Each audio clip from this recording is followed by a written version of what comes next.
அன்றாட பயன்பாட்டுக்காக அழகிய பொருள்களை தொழில் முறையில் உருவாக்கும் கலையை கைவினை கலை எனலாம். அக்கலைகளில் சிலவற்றை பற்றி பார்ப்போம். மட்பாண்டம் மிகவும் பழமையான கைவினை கலைகளுள் ஒன்று மட்பாண்ட கலை. மட்பாண்டம் என்பது பொதுவாக மண்ணால் செய்யப்படும் பொருட்களை குறிக்கும். மிக பழங்காலத்திலேயே மட்பாண்டங்களை செய்யும் நுட்பங்கள் கண்டறியப்பட்டன. இத்தொழில் தமிழில் குயத்தொழில் என்றும் மட்பாண்டம் செய்பவர்களை குயவர்கள் என்றும் அழைத்தனர். மட்பாண்டங்கள் அனைத்தும் சுத்தமான களிமண்ணால் செய்யப்படுகிறது. இத்தகைய களிமண் குளங்கள், ஆற்றங்கரைகள், வயல்வெளிகள் ஆகிய இடங்களில் கிடைக்கும். களிமண் கிடைத்தவுடன் உடனே மட்பாண்டங்கள் செய்துவிட முடியாது. பள்ளம் தோண்டி அதில் களிமண்ணை நிரப்ப வேண்டும்.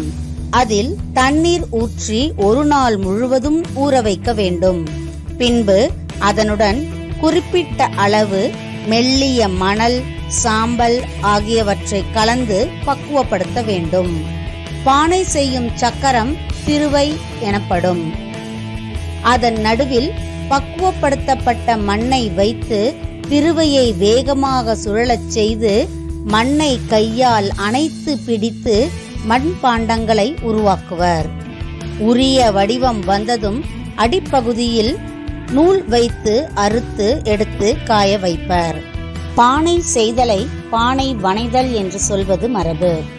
வனையப்பட்ட பானைகளை காய வைப்பர். பானைகள் ஓரளவு காய்ந்ததும் தட்டுப்பலகையை கொண்டு தட்டி பானையின் அடிப்பகுதியில் இருக்கும் ஓட்டையை மூடி பானையை முழுமையாக்குவர். பிறகு உருட்டுக்கள் கொண்டு தேய்த்து பானைகளை மெருகேற்றுவர். மெருகேற்றப்பட்ட பானைகள், சட்டிகள் போன்ற பொருட்களை சூளையில் இட்டு சுட்டு எடுத்து அதன் பிறகு பயன்படுத்துவர். மண்பாண்டங்களில் சமைத்தால் உணவு நல்ல சுவையுடன் இருக்கும். மேலும் உடல் ஆரோக்கியத்திற்கும் நல்லது. மண்பாண்டக் கலையை வளர்ப்போம். நம் உடல் நலத்தை பாதுகாப்போம். கோரைப்பாய். பாய் போட்டு படுத்தால் நோய் விட்டு போகும் என்பர் பெரியோர். பனை ஓலை பாய், மூங்கில் நார்பாய், நாணல் கோரைப்பாய் என்று 3 வகை பாய்கள் உண்டு. அவற்றில் நாணல் கோரைப்பாயை பற்றி பார்ப்போம். இந்த நாணல் கோரை ஆற்றோரமாக வளரும் தாவரங்களில் இருந்து இயற்கையான முறையில் தயாரிக்கப்படும். பாய்களில் படுத்து உறங்குவது நமக்கு நிம்மதியான உறக்கத்தை தரும். தண்ணீர் உள்ள இடங்களில் தழைத்து வளர்ந்து அனைத்திற்கும் வளைந்து கொடுத்து முறியாமல் நீண்ட நாட்கள் உறுதியுடன் இருக்கும் தாவரங்களை கண்ட நம் முன்னோர்கள் அதன் மருத்துவ குணங்களை ஆராய்ந்துதான் பல வகையான படுக்கை விரிப்புகளை உருவாக்கினர்.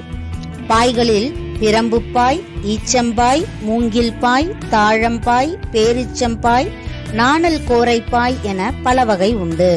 கோரைப்பாயில் தூங்கினால் உடல் சூடு, மந்தம், விஷஜுரத்தை போக்கி உடலுக்கு குளிர்ச்சியும் உறக்கமும் தரும். திருமணத்திற்கு சீர்கொடுக்கும் பாய்களில் மணமக்களின் பெயர்கள் நெய்யப்படுகின்றன. பெயர்கள் மட்டுமின்றி குத்துவிளக்கு, மயில், பூக்கள், கடவுளின் உருவமும் பாய்களில் இடம்பெறுவதுண்டு. பாய் ஏழைகளின் மெத்தையாக கருதப்படுகிறது. மூங்கில். மூங்கிலானது புல் வகையை சேர்ந்த ஒரு தாவரமாகும். புல் வகையிலேயே மிகவும் பெரியதாகவும் மிகவும் வேகமாகவும் வளரக்கூடியது. ஒரு மூங்கில் மரத்தின் வயது என்று பார்த்தால் 60 ஆண்டுகள் ஆகும்.